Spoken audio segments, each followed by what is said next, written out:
our dollars, the more we can support innovation and people who are thinking a different way. Excellent. I'm going to ask Bill Francis a question. One of the questions that Daniela had put together is, maybe this will start to kind of open up the questions about the patches in particular, but how much plastic is there in the ocean really? Like what is out there? What do we know about it? Well, we don't know as much as we would really like to know. But what we do know is that all of the oceans are interrelated. They've got these little thoroughfares and roads and highways and interstates that connect them. So when we talk about something that's going on in the North Pacific, for example, we can't forget that there's an interrelationship between that particular part of the planet and all the other oceans.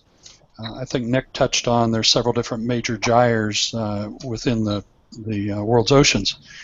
So to try to give you a feel for this and put some reality on how much plastic is out there, we have taken almost 700 samples by dragging a trawl behind a vessel and then filtering the seawater and collecting those samples.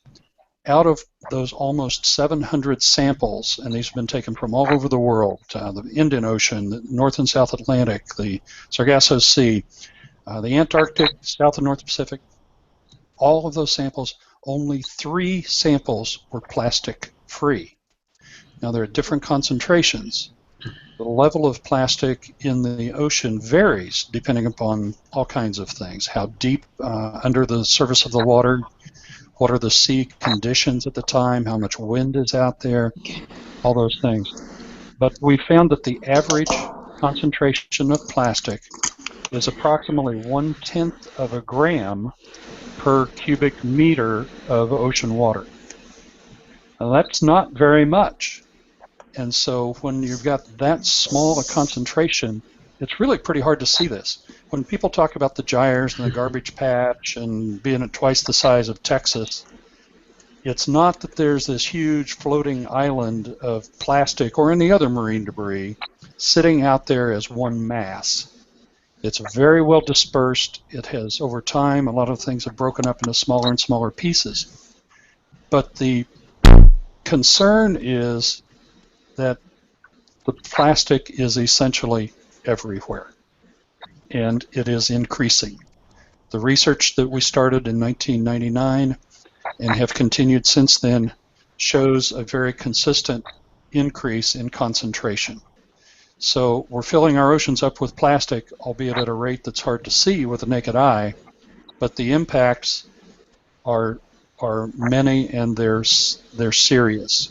We're looking at developing rafts for invasive species to move from one area to another.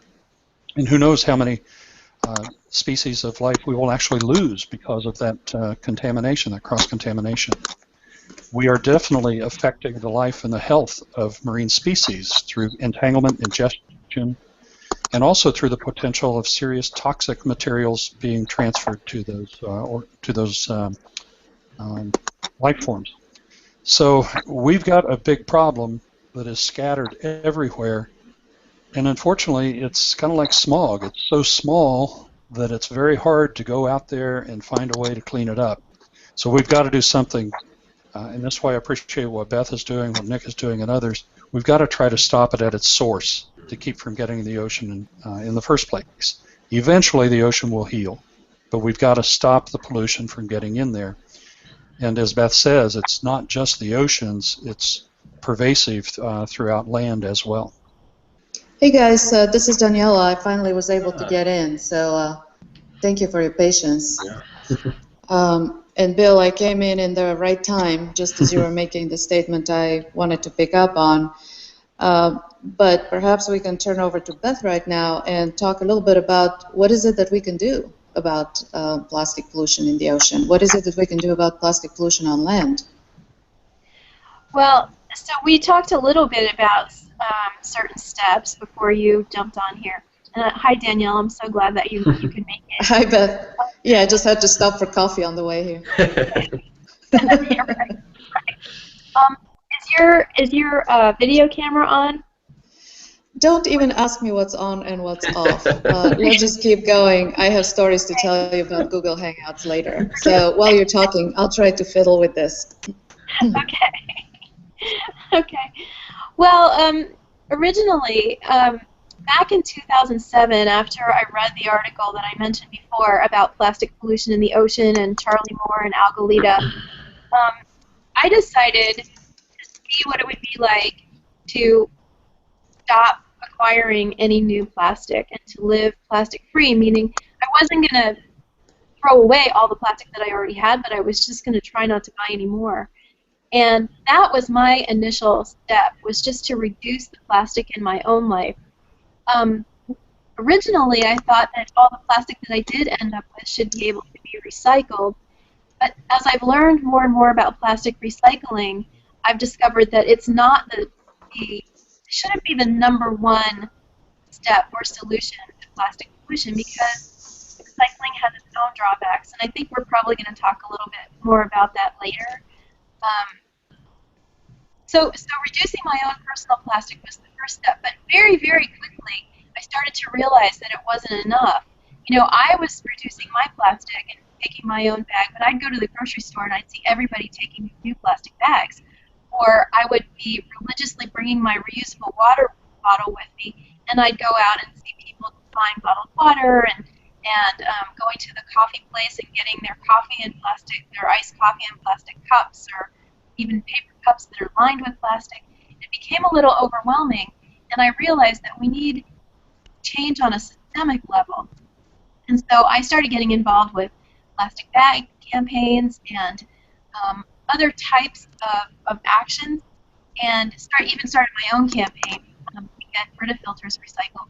And but the point is that I never probably would have gotten involved in those bigger actions if I hadn't started with myself and seen how much I could do and realized that we needed to do more. Some people get involved in political actions right away, or consumer actions, campaigns, but for me it took starting with myself, doing as much as I possibly could, getting a little overwhelmed and realizing that it wasn't enough and that I had to go further.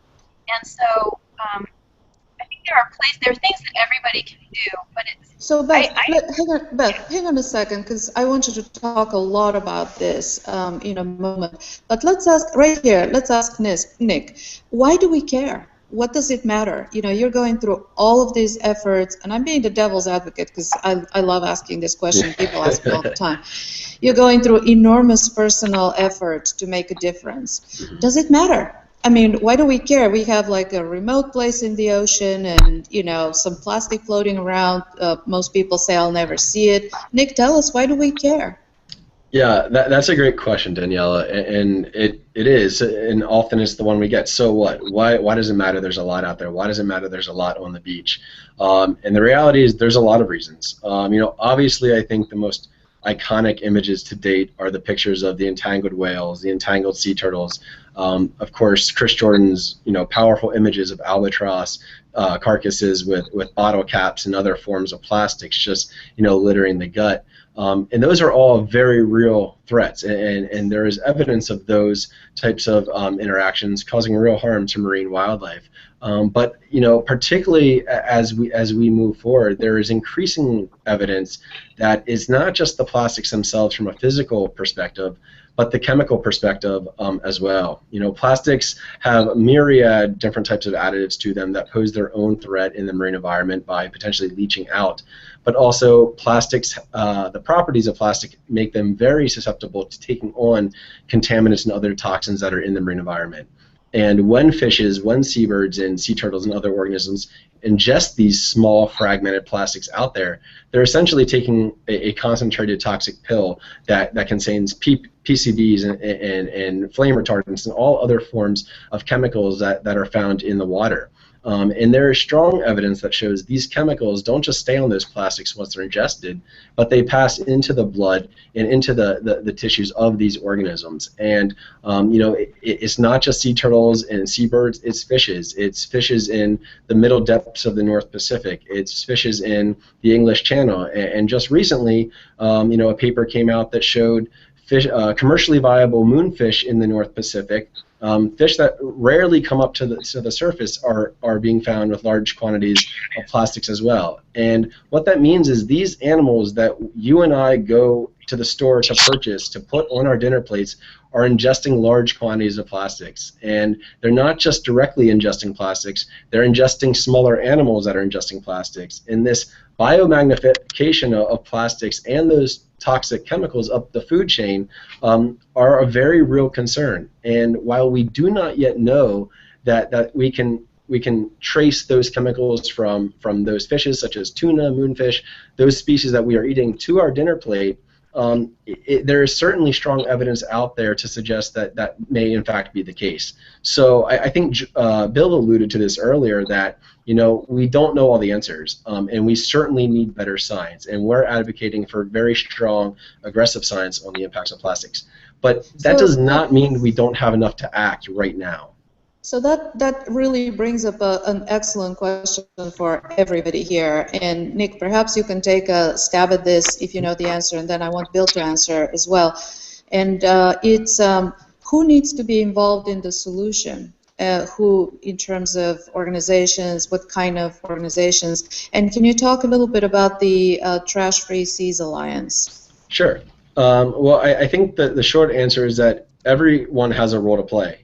Plastic is a pervasive issue that starts at the very top of the chemical industry all the way down to us as individual consumers making choices to buy plastic. So all of us have a role that we can play in intervening. Certainly we as individuals, as we touched on earlier, through our buying habits can send messages to those companies that are maybe doing the wrong things, as well as to those companies that are being rewarded for doing the right things. At the state and national government level, looking at policies that address the systemic plastic issue and make producers responsible for the end-of-life impacts in recovering those materials. And then at the industry themselves, changing their manufacturing processes, changing the actual materials they are using, so that if at the end of the day, by chance, those potential products enter the marine environment, there is no possibility for there to be negative impacts. And I'll pass it over to Bill in a second, but essentially the Trash-Free Seas Alliance is an entity that Ocean Conservancy founded a little over a year ago that brings together industry members, government members, other nonprofits that are out there to the same table to really address the issue of plastic and packaging and try and devise innovative solutions that will actually have a demonstrable impact on the marine environment and our ocean. And I should just add, Plastic Pollution Coalition, as well as Algalita, is represented on this alliance as well. Absolutely. And we very strongly believe that sitting around the table with industry and other NGOs and identifying the plethora of the solutions is essential to how we approach this problem. Neither one of us alone can make a difference. Together, we have a pretty good chance. And Bill, I wanted to turn over to you right now and say, why can't we just clean it up? I get asked that question a lot, Daniela. I know, that's why I'm asking you. When I get asked that question, I answer it a couple of different ways, but it would be kind of like sifting the Sahara Desert by using a kitchen strainer and having one person go out and do that. The oceans are so huge, and unless you've been far out at sea, as Nick has, or on an island, a remote island, even like Hawaii, where you've had to travel over those thousands of miles of nothing but water in order to reach land, do you get a perspective for how much water there really is on this planet. Unfortunately, plastic breaks down into very, very small pieces and is carried with water and currents and winds throughout the ocean. And so the concentration and the distribution of this is so